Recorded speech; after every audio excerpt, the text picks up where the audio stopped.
Oh, that's just terrible, kitty cat. You're not Drewski McGillicuddy.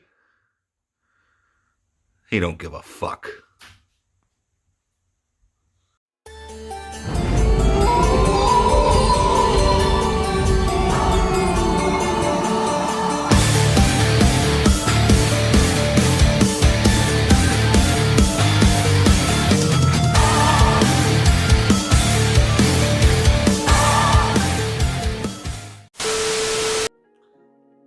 Hey everybody, it's Drewski McGillicuddy, and this is Lucifer, or Lucifer, whatever you want to call him. He's camera shy. He's not like Gary. Anyway, let me tell you about this guy. We rescued him from the farm, which I don't know if all of you are aware. It's a property that, whatever, don't worry about that. Point is, brought this stray cat home because he's an old cat, and he's poor, and he was out there gonna freeze to death. And then it took like Gary 2 months to stop being a prick all the time. I wish I had some funny cat footage to show you, but this is the best I could come up with. Well, goddamn it. So if that wasn't good enough, you'll have to excuse me, but stay tuned. One of these days, I'm going to capture these two little assholes because it's funny. I mean, I know this is a long story drawn out, but basically for the first 3 months, anytime Gary would smell or see this cat, he would just go...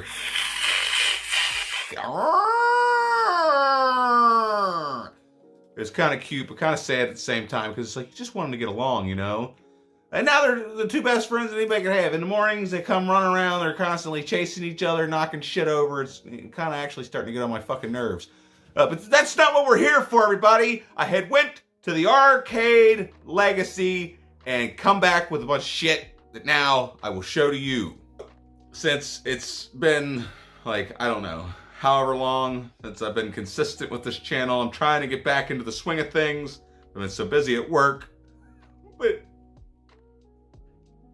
the other thing is, every time I make a movie review, hardly anybody watches it. And it hurts my feelings. It's put a lot of effort. Actually, I don't put any effort into nothing. Maybe that's the problem. Point is, Devon Graham recently picked one of these films up in his horror haul at the Dollar Tree for $1. And I was kind of mad because I had to pay $7 or $6, actually $5. I don't know. I didn't have enough money for all the stuff that was in my pile. I pulled what I had out of my wallet minus my weed money, and now here we are. And I have Cheap Thrills for, like, you know, I got like $1 off of it. But, you know, I figure, you know, it looks like it might be good. Jesse from the arcade said that he really liked it. So, plus it's got Ethan Embry and this guy that was in, like, Waiting. He's been in, like, you know, most all comedies ever made. And he's pretty underrated because, you know, I don't even know his name. Well, fun fact, I actually was in charge of watching over Pat Healy's merch table while he was at a Q&A about 4 years ago at Horror Hound. He's an extremely nice guy. But yeah, Cheap Thrills. I might actually pop this in tonight. I don't know. And then one I've seen before, but I didn't realize that the star of this movie was who she is, and that's American Mary. I'd never realized that was Catherine Isabel. Is that her name? Did I say it right? Catherine Isabel. That's right. I said it right. I got it right. And I also never realized that this was from the Soska sisters, which everybody's always talking about how they're, you know, so well versed in the horror community, but it's like I'd never heard of them. But apparently I had seen their movie. Well, I mean, I've been hearing about them as of late.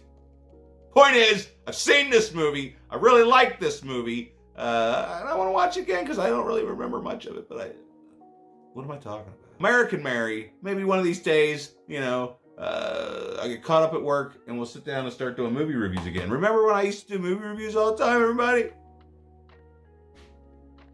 So this next movie I have, and I haven't watched it in a really long time, and I picked it up on Blu-ray probably from Arcade Legacy, either that or Goodwill, and I hadn't popped it in on Blu-ray, so I still have yet to see this movie in all of its HD glory. But now that I have the fancy steelbook, that's all about to change, and that's Mel Gibson's Braveheart. And if I'm not mistaken, well, I don't know, was this wasn't the first movie Mel Gibson ever directed. I feel like it was Man Without a Face. I think he directed that, which I actually reviewed that fucking movie on my channel somewhere in the bowels. But if you don't remember this movie, it's, you know, one of Mel Gibson's best performances, and it's very underrated. But anyway, we're not talking about that. We're talking about Braveheart, which is also, you know, a Mel Gibson.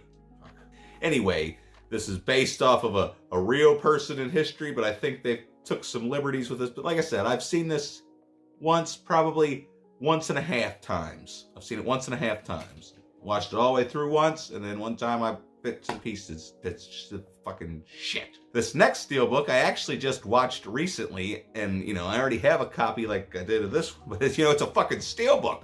I'm not gonna pass up a Steelbook for First Blood with Sylvester Stallone, because, you know, it's got a really cool, you know, it's a really cool Steelbook. It's got great art on it.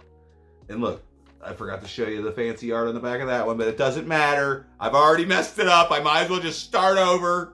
Plus, I keep fucking looking over here instead of at the fucking camera lens.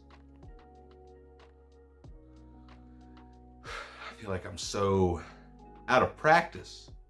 I also just realized I forgot to shut the bedroom door and the goddamn fan's on, so there goes the fucking audio quality.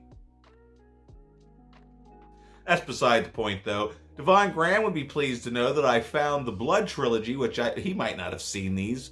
I haven't seen these, but apparently these are very important films in horror history, especially Blood Feast, which is supposedly the first splatter film, if you will. But a lot of people say that it didn't become splatter until Night of the Living Dead. Actually, not a lot of people. I watched the video earlier on Watch Mojo. Maybe you've heard of it. But anyway, Blood Feast. It's like the granddaddy of Gore Fest. Like, this was torture porn before torture porn was torture porn. And apparently all three of these movies are somehow related to one another. There's Blood Feast, 2000 Maniacs, and then, what is it, Color Me in Blood? And they all sound absolutely horrible, but judging by the reviews, I'm going to have loads of fun watching this with a bunch of friends. So we'll have to see. I don't have any fucking friends. Is it hot in here? All right, everybody. Enough beating around the bush, okay? Those were just filler, okay? All right? The real reason I have brought you here is because I didn't know that this existed, and then all of a sudden I found out it existed, and it was a pretty penny, and I was like, well, you know what? I don't give a shit. There's this fancy 4K deluxe box set of the Beastmaster, and you would think that it being a box set that there'd be more than one movie, but no, there's the Beastmaster, and then there's a version apparently that has I don't even know if it's restored special effects or if it's just updated special effects, kind of how they did with Star Wars with the CGI in the fucking 90s, but hopefully, for the love of God, that's not what this is. Hopefully they didn't CGI the fuck out of this, or hopefully it's not terrible CGI. I don't know. I have not seen this movie since I was like 7, 8, 9, something like that. It was before my parents got divorced. Don't worry about that. So anyway, yeah, and apparently this is one of those PG movies that has lots of violence, but in addition to violence, it also has, and I'm hoping, but I know they're in it, but I don't know if it's Tanya Roberts' boobs. But apparently there's boobs in this movie, and that gets me excited because, you know, little me probably watched it on television, which they cut out all the good stuff. And now adult me has the ultimate edition, and I'm sure the boobs are intact. I mean, they might even added more boobs, you know, in the special feature. Like, they're restored boobs, or like maybe they, fuck. Anyway, I got the fucking Beastmaster, and it's a pretty penny. I mean, I got a good deal on it, because if you were to look at eBay, you'd be like, well, god damn, I hope he didn't pay that much for it, and I didn't. But it's not even on Amazon. I typed it into Amazon. Just after I buy things, I like to see if I got a deal or if I got screwed, which, you know, that's never happened with Arcade Legacy. He's always giving you the best deal possible, and that's a check you could take to the bank in cash, because I said so. Or something. I don't fucking know. Anyway, the point is, Beastmaster. So let's open this bad boy up. I mean, I was about to just cut you short and be like, fuck you, you don't get to see the cool, like, it's got this magnetic snap. Look, you hear it? Yeah. I don't know if you just heard that. The cat was over there taking a shit. Anyway, it's got this fancy artwork, and it's got this velvety type thing that you can pull the actual disc out with. And it's a fancy 4K disc. I love this cover though. Like, it seems like that is probably what the VHS looked like. And then it's got, you know, the DVD. I remember that, I don't know. It's got it's got so much different artworks. And like I said, I'm sure there's like a ridiculous amount of special features on here. But it also comes with this fancy booklet. It's a fancy booklet. You see it? Are you looking at it? Before we open that, look at this more artwork for you to look at.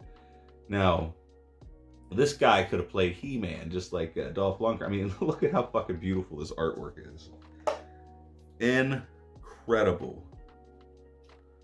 But yeah, it's got concept art. Let's see what else. Just, you know, all kinds of stuff.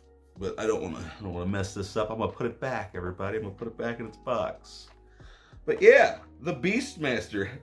Does anybody remember the Beastmaster? Because I do. Also, I got another movie coming.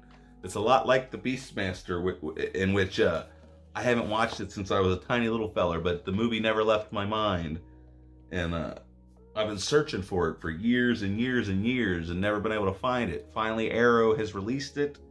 So I picked it up, and then hopefully one of these days I'll find the sequel, which I don't know if I've ever watched the sequel, but that's beside the point. We're not talking about that. We're talking about, I found this fancy copy of the Beastmaster. How you like it? Anyway, that's all the time I've got for today. Maybe I'll watch one of these movies and review them. You never know. That's the fun of this channel. You never know what the hell's going to happen, because it's an inconsistent pile of mess, is what it is.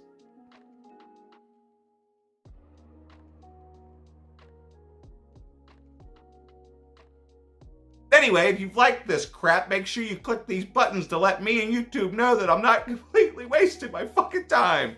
And also, if you want to help out and fund my little shopping sprees, which, you know, you don't have to. It's just a suggestion. There's this link for Patreon. Oh, damn that cat. Driving me nuts. Anyway, Patreon link. Click it. You might like, I don't know. I fucking... And it is hot in here, so, get the fuck out.